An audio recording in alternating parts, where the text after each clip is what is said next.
What you know about TikTok getting banned is literally nothing compared to what really actually happened. What the US government claims is the reason is national security concerns. Obviously because it's owned by ByteDance, even though TikTok itself says it's not. ByteDance is not owned or controlled by the Chinese government. It's a private company. There's 5 board members, 3 of them are American. But we know this. I mean, China banned all American social media platforms. So technically, if the US wanted to ban TikTok, it can really very easily do. Well, we know people in the US want this social media platform to stay. More than 170 million users using this app, some of which are businesses, content creators. Problem is China has laws requiring companies to share data with the government if requested. All confidential. This investigative reports by BuzzFeed News in 2022 found instances where ByteDance employees in China literally accessed sensitive data of US users. All confidential. Something as like Meta's lobbying efforts, which were documented in Washington Post expose, showing how even the US companies fueled the narrative against TikTok. This is also something we know. Another thing is forcing TikTok to sell the company to US companies. Oracle and Walmart were in talks to acquire TikTok's US operations, and that's all in 2022 before all this began. So there was just so much things all together that came up to the result of banning TikTok. Or this is at least what everyone knows. But let me tell you where it gets real. So I remember seeing this.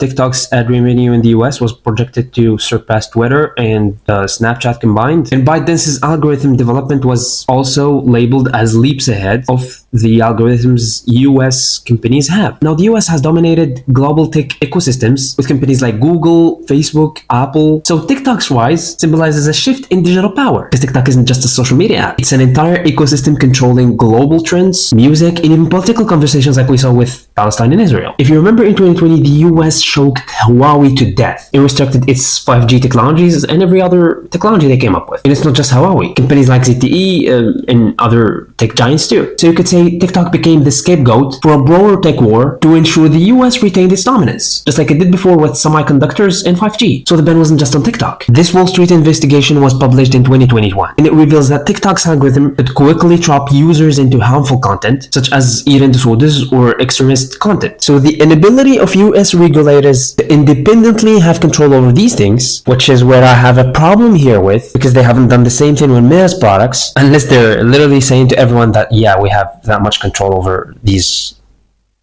like tech companies, which is, I think it's obvious. I remember Tristan Harris talking about this on Joe Rogan 3 years ago. It's quite literally as if Xi Jinping saw the social dilemma, because they've in the last 2 months rolled out a bunch of sweeping reforms that include things like, if you're under the age of 14 and you use Douyin, which is their version of TikTok, when you swipe the videos, instead of getting like the influencer dancing videos and soft pornography, you get science experiments you can do at home, museum exhibits, and patriotism videos. Wow. So you're scrolling and you're getting stuff that's educating, because they want their kids to grow up and want to be astronauts and scientists. Yeah. They don't want them to grow up and be influencers. When I say this, by the way, I'm not, just to be clear, I'm not praising that model, just noticing all the things that they're doing. Well, I'll praise it. If you can influence people, that's a great way to do it. They also limit it to 40 minutes a day on TikTok. For gaming, let me actually do the TikTok example. So they do 40 minutes a day for TikTok.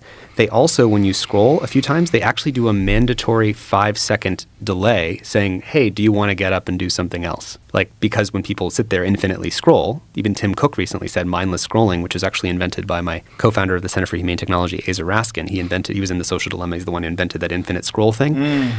China said, hey, we don't want people mindlessly scrolling. So after you scroll a few videos, it does a mandatory 5-second like interlude. They also have opening hours and closing hours. So from 10 p.m. until 6 in the morning, if you're under 14, it's closed. Meaning, one of the problems of social media for teenagers is if I'm not on at 1 in the morning, but all my friends are on and they're still commenting on my stuff, I feel the social pressure. I'm going to be ostracized if I don't participate. Right. And if your notifications are on, your phone keeps buzzing. Totally. And even if they're not on, it's like, oh, but I want to see if they said something about my thing. So TikTok's algorithm is proprietary and operates differently in China. In China, it's called Douyin, while globally, it's called TikTok. This one is crazy. It was also used as a distraction. Yeah, I'm not even joking. These motherfuckers during times of domestic crisis. So framing TikTok as a threat allowed lawmakers to rally public opinion and divert attention from internal controversies. This investigation reinforces it. As you can see, it highlights how lobbying efforts by tech companies in domestic politics influenced the timing around the ban, because the ban discussions often intensified during contentious legislative sessions, such as debt ceiling negotiations or anything else that was during that time of 2023. All of this is documented in congressional voting timelines. Listen, that's about it. I need to take a pill for this.